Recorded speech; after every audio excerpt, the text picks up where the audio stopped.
पंकज एक गरीब लड़का था। वो अपने 8 वर्षीय बेटे राजू के साथ एक झोंपड़ी में रहा करता था। राजू को पंकज ने एक सरकारी स्कूल में डाल रखा था। वो स्कूल बहुत ही दूर था। पंकज उसको अपने साथ ही स्कूल लेकर जाता था और साथ ही स्कूल से लेकर आता था। पंकज छोटे मोटे काम करके ही अपना गुजारा कर रहा था। पापा जल्दी चलो, अगर देर हो गई तो मुझे पीछे बैठना पड़ेगा और पीछे पंखे की हवा नहीं आती है। अब गर्मी बढ़ती ही जा रही है। हाँ बेटा रुक, अभी बस तेरा लंच पैक कर देता हूँ। लंच में भी आप मुझे कुछ बहुत अच्छा नहीं देने वाले, वही सूखी रोटी और मुक्का प्याज। मुझे माफ कर दे बेटा, मैं तुझे लजीज खाना नहीं खिला सकता। रोटी और प्याज खाकर गुजारा करना पड़ रहा है। अब सब्जी हमारे नसीब में कहाँ है भला। कोई बात नहीं पिताजी, मुझे आप रोटी और प्याज ही दे दीजिए। राजू और पंकज स्कूल के लिए चल पड़ते हैं। स्कूल पहुंचकर राजू के अध्यापक पंकज को रोकते हुए कहते हैं, देखो पंकज, तुम्हारा बेटा बहुत होशियार है, पर तुमने 3 महीने से उसकी फीस नहीं भरी है, जिसकी वजह से हमें उसको स्कूल से निकालना होगा। अगर ऐसे ही चलता रहा तो उसकी पढ़ाई का बहुत बड़ा नुकसान होगा। मैं जानता हूँ मास्टर जी, अभी मेरे पास कोई काम धंधा नहीं है, जिस वजह से मैं राजू की फीस देने में असमर्थ हूँ। 1 महीने की मोहलत और दे दीजिए, मैं पूरे पैसे आपको दे दूंगा, पर उसे स्कूल से मत निकालिए। राजू को पढ़ने का बहुत शौक है। ठीक है, राजू होनहार विद्यार्थी है, इस वजह से हम तुम्हें 1 महीने की मोहलत और देते हैं। अगर तुमने समय पर फीस नहीं जमा की तो हमें मजबूरन राजू को स्कूल से निकालना पड़ेगा, और ये राजू के भविष्य के लिए बिल्कुल भी अच्छा नहीं होगा। अगले दिन फिर से राजू और पंकज स्कूल के लिए रवाना होते हैं। तभी उन्हें रास्ते में एक आइसक्रीम वाला दिखता है। देखो पापा, कितनी अच्छी आइसक्रीम लग रही है। मुझे तो चॉकलेट वाली आइसक्रीम चाहिए, प्लीज दिला दो ना। नहीं बेटा, मेरे पास इतने पैसे नहीं हैं जो मैं तुम्हें आइसक्रीम खिला सकूं। मेरे पास सिर्फ 1 ही रुपए है। पापा, मुझे आप 1 ही रुपए दे दीजिए, मैं उसी से आइसक्रीम खरीद लूंगा। गर्मी कितनी तेज हो रही है। जैसा तेरा मन करे वैसा कर। ये ले 1 रुपए। राजू 1 रुपए लेकर आइसक्रीम वाले के पास जाता है, जहाँ पर उसका 1 रुपए देखकर आसपास के सभी लोग उस पर हंसने लगते हैं। अरे भाई, आजकल 1 रुपए में भला कौन सी आइसक्रीम आती है। 10 रुपए से कम कोई आइसक्रीम नहीं है। जाओ यहाँ से जाओ, यहाँ कोई लूट नहीं मची हुई है आइसक्रीम की। भैया बहुत गर्मी हो रही है, एक आइसक्रीम दे दो ना। आइसक्रीम वाला राजू को धक्के मारकर वहाँ से भगा देता है। राजू रोता हुआ पंकज के पास आता है और उसे सारी बात बताता है। पंकज उसे समझा बुझाकर स्कूल ले जाने के लिए तैयार करता है। रास्ते में तेज धूप होने की वजह से वो एक पेड़ के नीचे खड़े हो जाते हैं। हमारे पास तो यही पड़े हैं जो हमें छाया देते हैं, और हम इनकी छाया से अपने आप को ठंडा महसूस करते हैं। हमें भला कोई आइसक्रीम थोड़ी ना देगा, ये तो अमीरों की शौक है। दोनों वहाँ पर थोड़ा आराम करने लगते हैं। तभी वहाँ पर एक साधु महाराज आते हैं और पंकज की ओर देखते हुए कहते हैं, बेटा, कई दिनों से कुछ नहीं खाया, मुझे बहुत भूख लगी है, क्या तुम्हारे पास कुछ खाने को है? पिताजी, मैं तो रोज रोटी और मुक्का प्याज खाता रहता हूँ। आज मुझे लगता है साधु महाराज को उन रोटियों की ज्यादा जरूरत है। अभी बस्ते से निकाल कर देता हूँ। पर वो रोटियाँ तो तुम्हारी हैं, अगर तुम साधु महाराज को दे दोगे तो भूखे रह जाओगे। पिताजी, आज उसकी जरूरत इन साधु महाराज को ज्यादा है।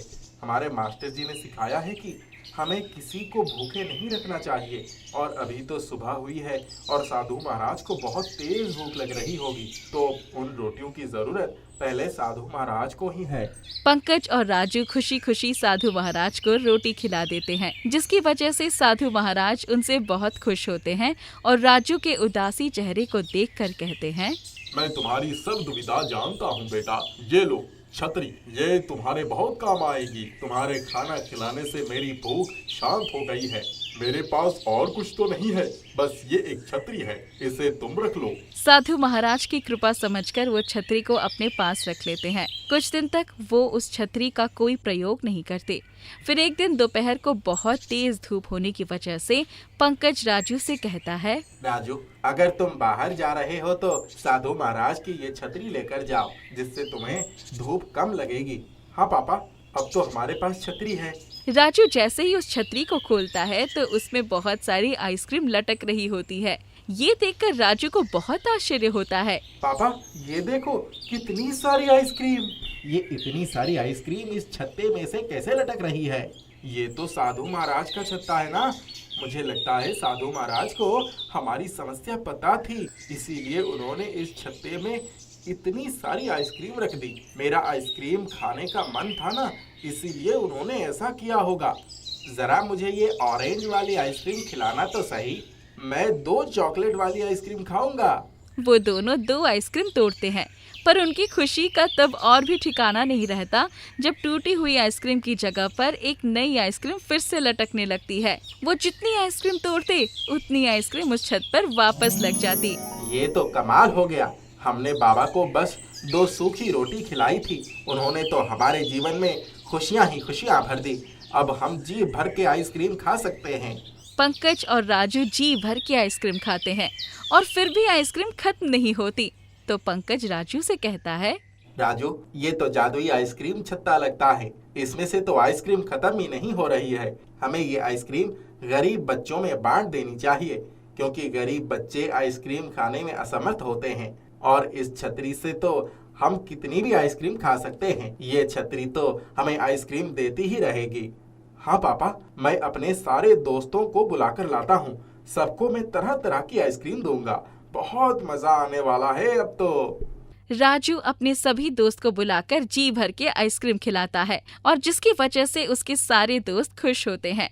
अब पंकज और राजू रोज गरीब बच्चों में ठंडी ठंडी आइसक्रीम बांटते थे और वो ठंडी आइसक्रीम पूरा दिन बच्चों को गर्मी का एहसास नहीं होने देती थी, जिसकी वजह से मोहल्ले के सभी लोग आराम से रह रहे थे। उन पर गर्मी का कोई असर ही नहीं हो रहा था। ये तो कमाल ही हो गया बाबूजी। ऐसी आइसक्रीम तो मैंने कहीं नहीं देखी। ये आइसक्रीम तो गर्मी को मार रही है। इसमें तो हम गर्मी के प्रकोप से बच जाएंगे। इसको खाने से तो तरोताजगी महसूस होती है और धूप भी नहीं लगती है। पंकज अब जितनी चाहे उतनी उस छतरी से आइसक्रीम मांग सकता था। वो एक साइकिल पर तरह तरह की आइसक्रीम रखकर बेचने के लिए चल देता है और 1 रुपए में सारी आइसक्रीम बेच देता है, जिससे सभी लोग उससे आइसक्रीम खरीदने लगते हैं।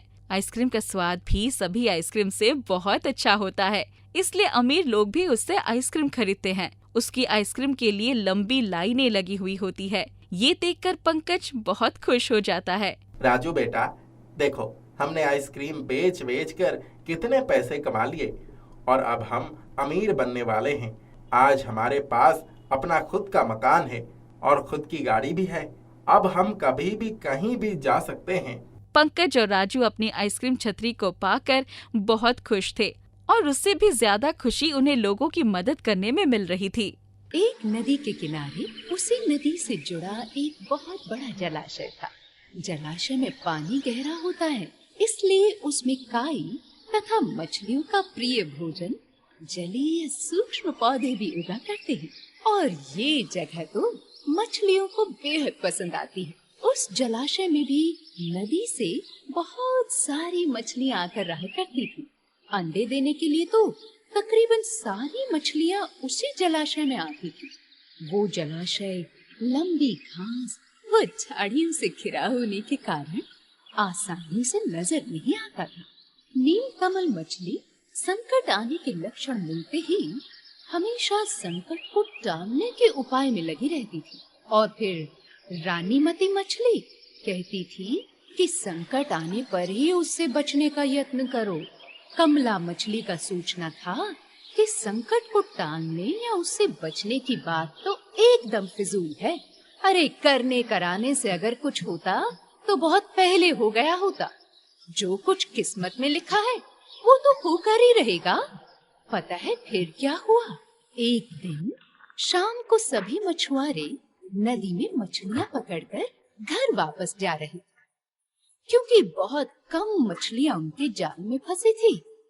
इसलिए उनके चेहरे उदास दिख रहे थे कि तभी उन्हें झाड़ियों के ऊपर मछली खोर पक्षियों का झुंड जाता हुआ दिखाई दिया। सभी पक्षियों की चोंच में मछलियां दबी थी। वो मछुआरे ये नजारा देखकर चौंक गए। एक मछुआरे ने अंदाजा लगाया कि लगता है झाड़ियों के पीछे नदी से जुड़ा एक बहुत बड़ा जलाशय है, जहां पर इतनी सारी मछलियां पल रही हैं कि मछली खोर पक्षियों की भी मौज हो रही है। मछुआरे खुश होकर झाड़ियों में से होकर जलाशय के तट पर आ निकले। उन मछलियों को ललचाई भरी नजरों से देखने लगे कि तभी दूसरा मछुआरा बोला, आहा, वाकई ये जलाशय तो मछलियों से भरा हुआ है। छोटी बड़ी हर तरह की मछली जो हमारे खाने के काम भी आएगी और बेचने के काम भी। आज तक हमें क्यों नहीं पता लगा इसके बारे में। यहाँ हम ढेर सारी मछलियां पकड़ेंगे। अरे हमारे लिए तो सोने पर सुहागा होगा। तीसरे ने कहा, अब तो शाम घिरने वाली है दोस्तों, चलो अभी चलते हैं और कल सुबह आते ही यहाँ जाल डालेंगे। समझ गए ना? इस प्रकार सारे मछुआरे दूसरे दिन का कार्यक्रम तय करने लगे। तीनों मछलियों ने मछुआरों की बातें सुन ली थी। नीलकमल मछली कहने लगी, साथियों, तुमने मछुआरों की बातें सुन ली ना? अब तो यहाँ रहना हमारे लिए ठीक नहीं है। हमारी जान को खतरा है। और फिर तुमने अपने कानों से तो सुनी है खतरे की सूचना। समय रहते हम सबको अपनी जान बचाने का तरीका अपनाना चाहिए। मैं तो अभी इस जलाशय को छोड़कर नहर के रास्ते नदी में जा रही हूँ। उसके बाद चाहे मछुआरे आए, अपना जाल फेंके तो मेरी बला से। तब तक तो मैं बहुत दूर जा चुकी होंगी। इस पर रानी मती मछली बोली, अब तुम्हें जाना है तो जाओ, मैं तो तुम्हारे साथ ना आऊंगी। देखो डरपोक कहीं की, कितना डरती है मछुआरे से। हमें इतना घबराने की जरूरत थोड़ी ही है। हो सकता है कि कल को हम पर संकट ही ना आए। उन मछुआरों का आने का कार्यक्रम बदल भी तो सकता है। हो सकता है उनके जाल कल रात ही रात में चूहे कुतर जाएं, या फिर उन्हीं की बस्ती में कहीं से आकर आग लग जाए। अरे भूचाल भी तो आ सकता है, और नहीं तो रात ही रात में मूसलाधार बारिश भी तो पड़ सकती है उनके ऊपर।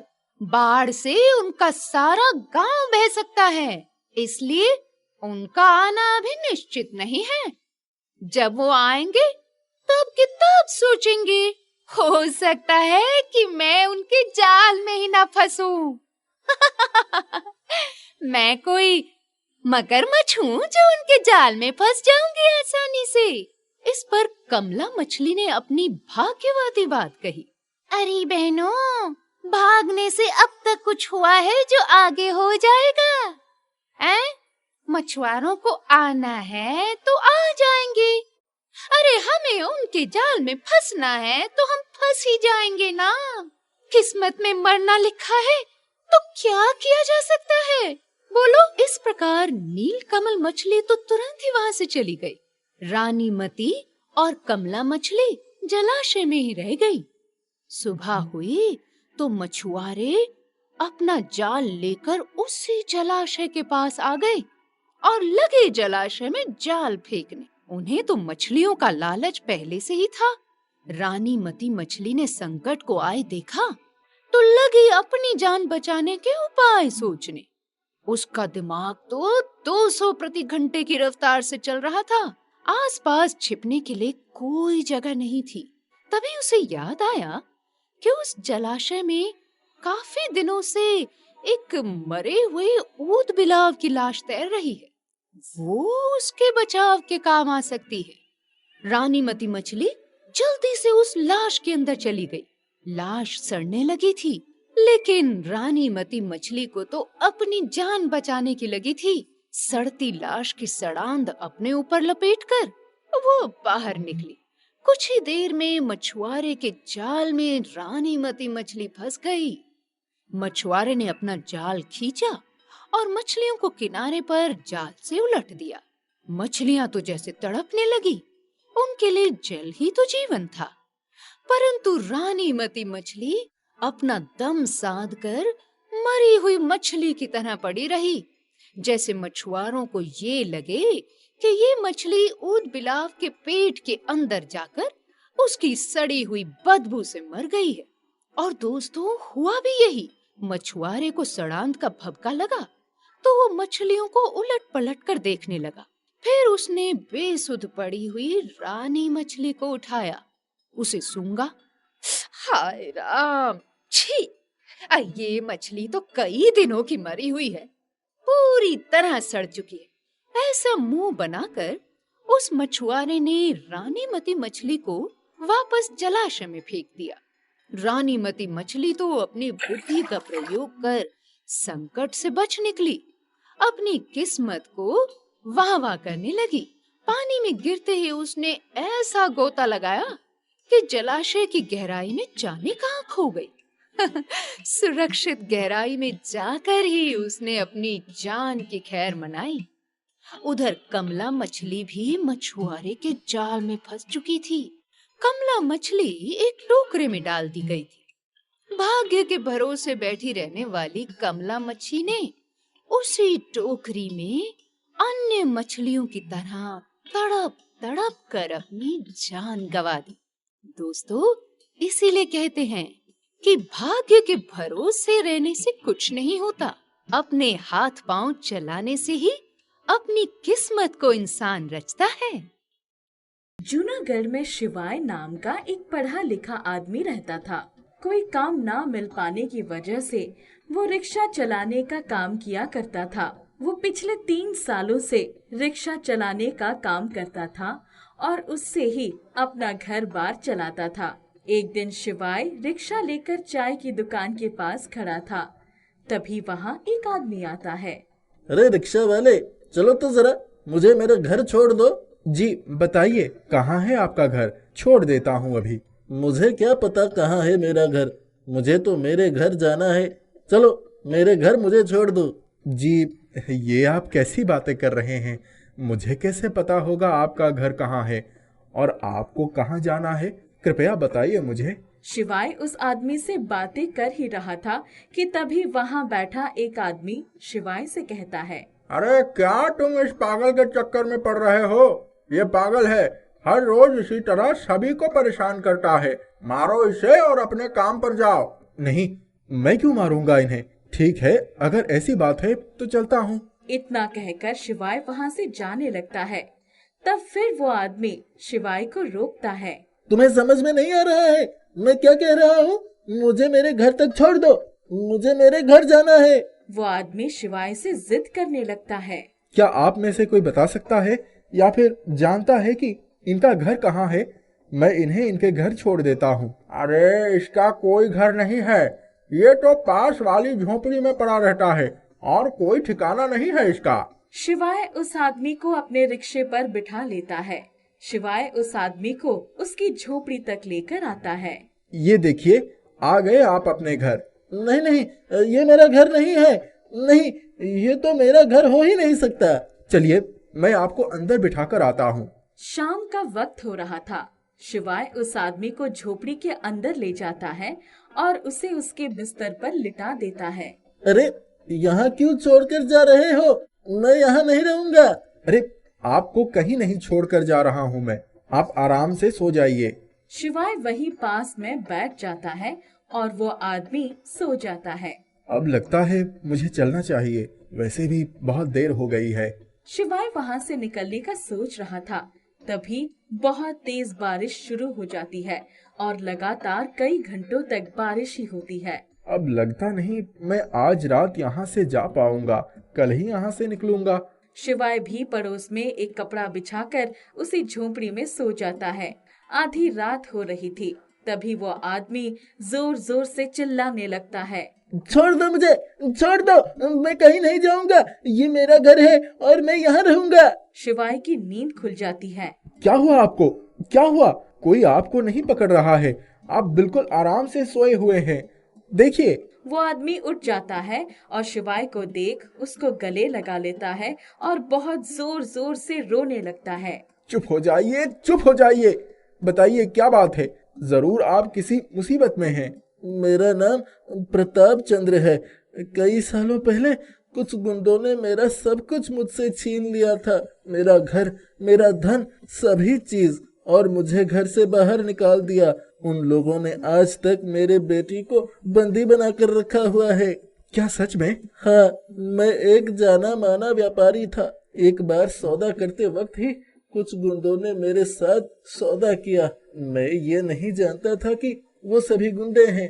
बाद में जब उन लोगों ने मुझसे छल किया तब मुझे सारी बातें पता चली। ये तो बहुत बुरा हुआ आपके साथ। सभी मुझे पागल कहकर बुलाते हैं, मगर कोई मेरा दुख नहीं समझता। मैं वापस अपना सब कुछ चाहता हूँ, जो भी उन गुंडों ने मुझसे छीन लिया। आपका बेटा अभी तक उनके पास ही है? हाँ, क्योंकि मेरे बेटे के नाम पर जितनी संपत्ति मैंने की थी वो मेरे बेटे ने उन्हें दिया। इसीलिए आज तक वो लोग उसे बंदी बनाकर रखे हुए हैं ताकि वो भी संपत्ति ले सके। ये सब सुनकर मुझे बहुत गुस्सा आ रहा है। मैं जरूर आपके लिए कुछ करूंगा। तुम अकेले क्या करोगे बेटा? जैसा उन लोगों ने आपके साथ किया, मैं बिल्कुल वैसा ही उनके साथ करूंगा। आप मुझे अपने घर तक लेकर चलिए, आगे का मैं देख लूंगा। प्रताप चंद्र शिवाय को दूर से ही अपना घर दिखा देता है। शिवाय काम मांगने के मकसद से घर के अंदर जाता है। जी, मैं काम मांगने यहाँ आया था। क्या मुझे कोई काम मिल सकता है? अच्छा, तो तुम्हें काम करना है। वैसे ये बताओ क्या क्या कर लेते हो? मैं हिसाब में बहुत अच्छा हूँ। आप लोग चाहे तो मैं हिसाब किताब का काम संभाल लूंगा। अच्छा, इतनी जल्दी तुम्हें हिसाब किताब का काम दे दें? बिल्कुल नहीं। पहले कुछ दिन तक तुम सिर्फ साधारण काम ही करोगे। तुम्हारा व्यवहार देखने के बाद ही हम तुम्हें कोई और काम देंगे। हाँ हाँ, क्यों नहीं, मुझे मंजूर है। शिवाय कुछ दिनों तक बिल्कुल आराम से वहाँ काम करता है और उनके एक कहने पर वो उनका काम किया करता था। धीरे धीरे शिवाय ने उन लोगों का दिल जीत लिया। फिर एक दिन वो आदमी शिवाय से कहता है, चलो ठीक है, तुम तो मुझे बहुत अच्छे इंसान लगते हो। हम तुम्हें काम पर रखेंगे और आज से तुम हिसाब किताब का काम संभालोगे। शिवाय ये सुन बहुत खुश हो जाता है और धीरे धीरे उनका सारा काम संभालने लगता है। और एक दिन वो उनसे कागजात पर हस्ताक्षर करवा ही लेता है। उसके बाद वो प्रताप चंद्र को अपने साथ लेकर आता है और साथ में पुलिस को भी साथ लेकर जाता है। डर के मारे उन सभी गुंडों को प्रताप चंद्र की सारी संपत्ति लौटानी पड़ती है और पुलिस उन्हें पकड़कर ले जाती है। बहुत बहुत धन्यवाद तुम्हारा बेटा। तुम्हारी वजह से आज मुझे मेरा सब कुछ वापस मिल गया। धन्यवाद कहने जैसी कोई बात नहीं है। वैसे आपका बेटा कहाँ है? प्रताप चंद्र और शिवाय दोनों मिलकर उसे ढूंढने लगते हैं। एक कमरे में बंद पड़ा प्रताप चंद्र का बेटा मिलता है। रघु, तुझे क्या हो गया है? ये क्या कर दिया उन सभी ने तेरा? रघु की हालत बहुत खराब हो गई थी। वो बोलने चलने लायक नहीं बचा था। वो हिल भी नहीं रहा था, बिल्कुल पत्थर सा हो गया था। प्रताप चंद्र अपने बेटे की ऐसी हालत देख बहुत रोने लगता है। आप रोइए मत, आपके बेटे जरूर ठीक हो जाएंगे। कोई ना कोई तरीका तो जरूर होगा। इतना सुन प्रताप चंद्र कहता है, अरे हाँ, तुमने बिल्कुल सही कहा। कोई ना कोई तरीका तो होगा ही। वर्षों पहले जब मेरे पिताजी जीवित थे तभी उन्होंने एक मशहूर वैद्य से एक नाशपाती का पेड़ लगवाया था। उस पेड़ की नाशपाती जादुई नाशपाती थी। जो भी खाता तुरंत स्वस्थ हो जाता था। चलो उसे ही ढूंढते हैं। हाँ हाँ, चलिए देखते हैं। अगर उन गुंडों ने नहीं काटा होगा तो अब भी यही होगा। शिवाय प्रताप चंद्र के पीछे पीछे आने लगता है। एक कोने में उन्हें वो पेड़ दिखाई पड़ता है। यही है वो जादुई नाशपाती। प्रताप चंद्र उसे तोड़ता है और तुरंत अपने बेटे को लाकर खिलाता है। उसका बेटा बिल्कुल स्वस्थ हो जाता है और अपने पिताजी के गले लगता है। सब कुछ सही हो जाता है। अच्छा, अब मैं चलता हूँ। अरे नहीं बेटा, तुम क्यों कहीं जाओगे? तुम भी आज से मेरे बेटे हो और तुम हमेशा मेरे साथ ही रहोगे। शिवाय, प्रताप चंद्र और उसका बेटा तीनों खुशी खुशी साथ रहने लगते हैं।